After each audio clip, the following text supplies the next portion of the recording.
ladies, and today we're going to discuss protein versus moisture in your natural hair.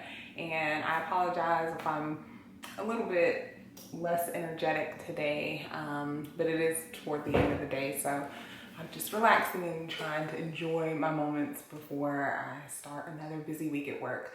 But I did want to come before you guys and just briefly talk about how to know whether or not your hair has too much protein or too much moisture, and a few things that you can do to fix it. So let's start with why this is important. As many of you may know, our hair is made up of proteins and protein bonds. And because our hair is made up of protein, we need to make sure that we maintain the right balance of protein and moisture as we continue on caring for our natural hair. And this is just hair in general. And so we'll start with protein first and how to know whether or not you have protein overload. So the key things to look out for: if your hair is more dry than usual, or if you have excessive shedding or breakage, that is one key indication that your hair is experiencing a protein overload. If your hair also lacks the shine or the luster that it typically has, that may be a key indication for you as well. So a few tips that I have for increasing the amount of moisture in your hair is to completely eliminate protein from your regimen. And this doesn't mean always, because again, we have to have that balance. But for a period of time, you want to make sure that you're straying away from products that have protein in their ingredients list. And this can oftentimes be hard to tell, because a lot of proteins are masked by a name that does not have the word protein. And so you've got keratin, which is a protein.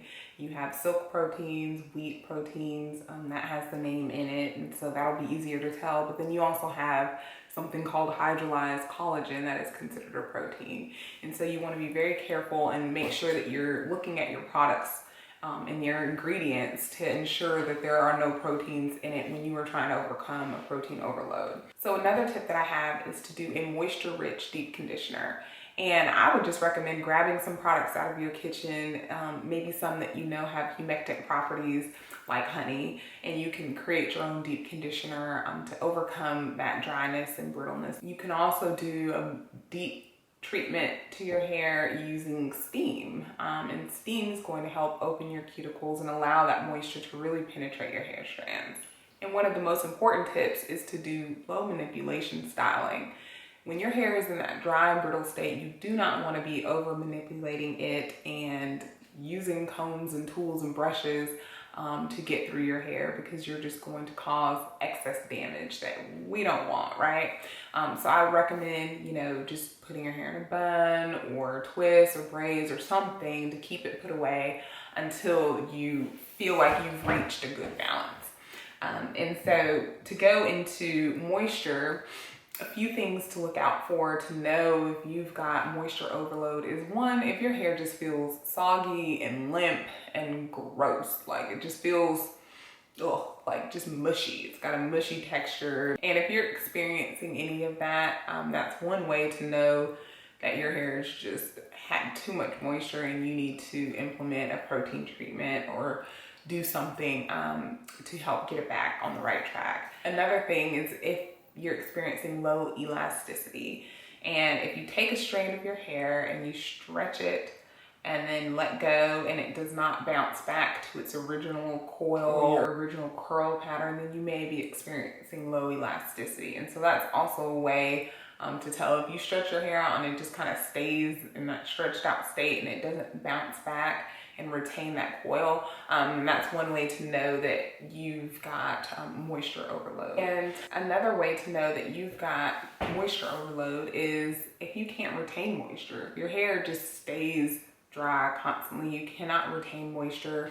And so a few tips that I have would be to implement a protein treatment. I would probably start off with a light protein treatment and not do anything too heavy like the Apogee two-step or the Apogee reconstructor treatments that they have out there. I don't even know the names because I haven't used them in a while, but those can be very heavy for your hair. And so I would recommend starting out with a lighter protein. If you decide that you need more, then you can use a heavier protein at a later time. And if you don't feel comfortable doing a protein treatment at home, you can always, seek a professional to help you out with that. But it's, you know, it's pretty easy. There are a lot of protein conditioners that you can Google or look up that are lighter, and one that I use is the Hair Mayonnaise, and I absolutely love that protein conditioner. And so that's one tip. The other thing is to just stray away from keeping your hair in its wet state. So a lot of us, especially girls that utilize the curly girl method, will, you know, keep our hair in a wet state. So whether that's a wash and go, and if you're doing it, re-wetting your hair every day, or if you wet your hair and then pull it into a bun and you're keeping your hair tied up in a hair tie, you're not allowing it to fully dry. And so either the middle of your hair, the ends of your hair are staying wet until you get ready to restyle or wash your hair again. And that can really cause us to have excess of moisture. And, you know, we've all heard of too much of a good thing. You know, you don't want to say, oh, well, moisture is good for me, so let me, you know, do the bagging method every day or every wash day, or let me, you know, sleep with conditioner in my hair every night.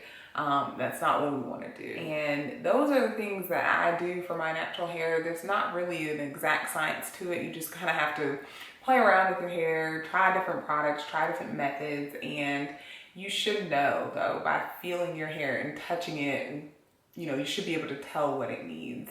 I recently just did a protein treatment, and so my hair feels a lot stronger. It's not shedding as much.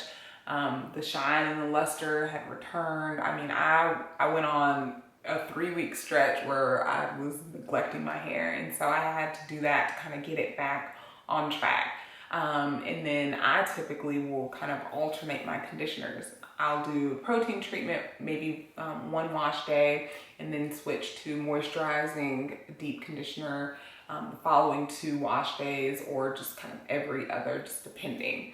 So that's it, ladies. It's fairly simple, and there's not much to it. It is important if you want to retain length and to continue to see your hair flourish. So if you've got any questions, leave them down below, and until next time.